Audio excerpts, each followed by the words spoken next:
બંધ કેમ આવે? નમસ્કાર મિત્રો, આપનું ભવાની ડેરી ફાર્મમાં હાર્દિક સ્વાગત છે। આજે આપણે જણાવવાના છે કે જે કોઈ ભાઈ નવું પશુપાલન ડેરી ચાલુ કરવા માંગતા હોય તો એના માટે માહિતી આપવાના છે। જે કોઈ ભાઈ નવું ડેરી ફાર્મ ચાલુ કરવા માંગતા હોય તો તે વધારે ક્રોસ બ્રીડ નો આગ્રહ રાખે અને જેથી કરી અને તેને આપણે અહીંનું વાતાવરણ સેટ આવે છે અને પ્યોર બ્રીડ નો આગ્રહ બને ત્યાં સુધી ઓછો રાખે।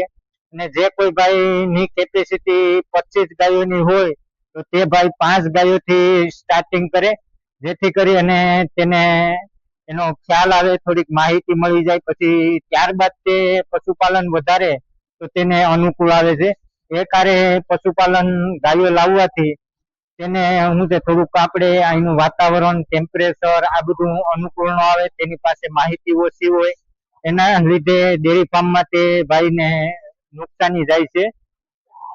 તો તેની ખાસ કાળજી લેવી। જે ભાઈ 5 ગાયોથી સ્ટાર્ટિંગ કરો અને બને ત્યાં સુધી ક્રોસ બ્રીડ નો આગ્રહ રાખો, જેથી કરી અને ડેરી ફાર્મમાં નુકસાની ન જાય।